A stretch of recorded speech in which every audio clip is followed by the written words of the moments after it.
வணக்கம். இந்த வீடியோவில் நாளைக்கு மார்க்கெட், அதாவது 11th நவம்பர் மார்க்கெட் எப்படி இருக்க போகுது அப்படிங்கிறது பார்க்க போகிறோம். ரொம்ப சிம்பிள்.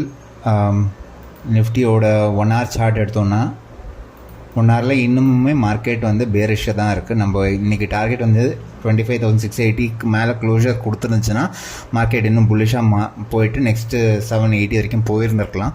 ஆனால் மார்க்கெட் நம்ம அனலைஸ் பண்ண மாதிரியே மூமெண்ட் கொடுத்துச்சு, ஆனாலும் ரிவர்ஸ் ஆகிடுச்சு. It's okay, no problem. நம்ம நெக்ஸ்ட்டு வந்து மூமெண்ட் எப்படி இருக்க போகுது அப்படிங்கிறது வந்து நம்ம 10 minutes ஷார்ட் அண்ட் ஸ்வீட்டாக முடிச்சிடலாம். ஸோ இப்போ பார்த்தீங்கன்னா இந்த இடத்துல மார்க்கெட் பல தடவை வந்துட்டு ரிஜெக்ஷன் ஃபேஸ் பண்ணிட்டு வந்திருக்கு. ஸோ இங்கே தான் எவிடெண்ட்டாக செல்லர்ஸ் இருக்காங்க, கரெக்டுங்களா? ஸோ லிக்விடிட்டியும் இங்கே தான் இருக்குது ஜாஸ்தியாக. அதே மாதிரி கீழே லெவல் பார்த்தீங்கன்னாக்கா இந்த இடத்துல வந்து பையர்ஸ் நிறைய தடவை வந்திருக்காங்க. எப்போல்லாம் மார்க்கெட் கீழே வரதுக்கு ட்ரை பண்ணதோ பையர்ஸ் இந்த லெவல்லேருந்து புஷ் பண்ணியிருக்காங்க. எப்போல்லாம் மார்க்கெட் மேலே போகுதோ அப்போல்லாம் செல்லர்ஸ் இந்த இடத்துலேருந்து புஷ் பண்ண ட்ரை பண்ணியிருக்காங்க கீழே. ஸோ நாளைக்கு மார்க்கெட் 25,650 to 25,550 இது வந்து நோ ட்ரேடிங் ஜோன். இந்த ஜோனுக்குள்ளேயே மார்க்கெட் மூவ் ஆகிட்டு இருந்துச்சுன்னா ட்ரேடில் இறங்காதீங்க. நம்பர் 1.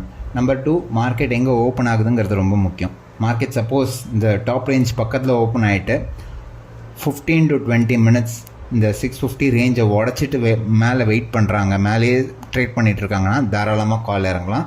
760 வரைக்கும் போகும் டார்கெட்.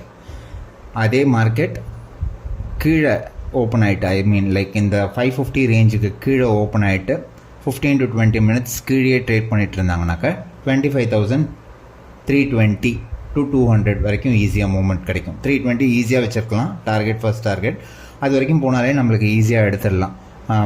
ஸோ ஷார்ட் அண்ட் ஸ்வீட்டாக ரீகேப் பண்ணணுன்னா இந்த ரேஞ்ச் டு இந்த ரேஞ்ச் இது வந்து நோ ட்ரேடிங் ஜோன்.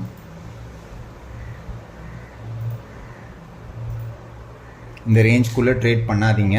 எவ்வளோக்கு எவ்வளோ அவாய்ட் பண்ண முடியுமோ அவாய்ட் பண்ணிக்கிங்க.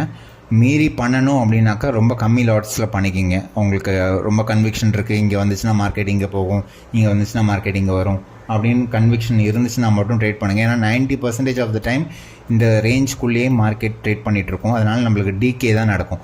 டிகே நடக்க நடக்க நம்ம காலில் இறங்கினாலும் நம்மளுக்கு லாஸ் ஆகும், புட்டில் இறங்கினாலும் லாஸ் ஆகும்.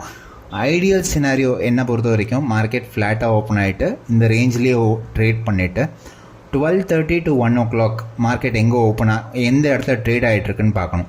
சப்போஸ் மார்க்கெட் கீழே ட்ரேட் ஆகிட்டு இருந்துச்சுன்னா 80 to 90% சான்ஸ் மார்க்கெட் கீழே இன்னும் ஃபாஸ்ட்டாக மூவ்மெண்ட் கொடுக்கறதுக்கு.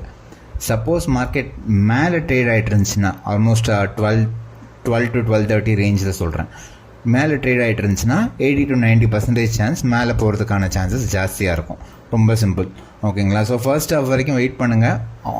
எப்படி ட்ரேட் ஆகுது, சப்போஸ் ஃப்ளாட் ஓப்பன் ஆகி இந்த ரேஞ்சுக்குள்ளேயே ட்ரேட் ஆகிட்டு இருந்துச்சுன்னா gap up or gap down open ஆகினா எப்படி சஸ்டெயின் ஆகுதா அப்படிங்கிறத பார்த்துட்டு அதுக்கப்புறமா நம்ம ட்ரேட் பிளானில் இறங்கலாம். அவசரப்பட்டு ட்ரேடில் இறங்கவே இறங்காதீங்க.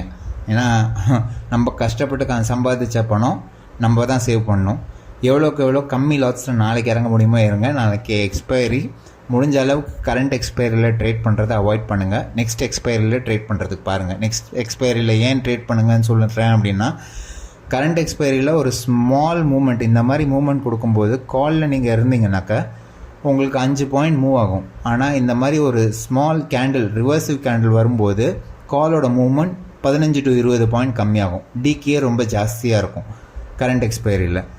ஒன் சைடடாக மூமெண்ட் போகுது, அதாவது இந்த மாதிரி மொமெண்டமோட மூமெண்ட் கிடைக்குதுன்னா நல்ல உங்களுக்கு ப்ரைஸ் சேஞ்சஸ் இருக்கும்.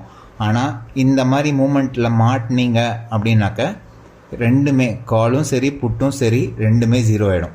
ரெண்டுமே ஜீரோ ஆகிறதுனால செல்லர்ஸ் தான் வந்து ப்ராஃபிட் ஆவாங்க. ஆப்ஷன் பையர்ஸாக இருந்தீங்கன்னாக்கா ப்ராஃபிட் ஆகிறது ரொம்ப கஷ்டம். ஸோ முடிஞ்ச அளவுக்கு லாட் சைஸ் நாளைக்கு மட்டும் கம்மி பண்ணிக்கிங்க. வெட்னஸ்டே நம்ம லாட் சைஸ் மறுபடியும் இன்க்ரீஸ் பண்ணிக்கலாம், ஓகேங்களா? ஸோ வீடியோ பிடிச்சிருந்துச்சுன்னா ஃப்ரெண்ட்ஸ் அண்ட் ஃபேமிலிக்கு ஷேர் பண்ணுங்கள், லைக் பண்ணுங்கள், கமெண்ட் பண்ணுங்கள். Thank you so much.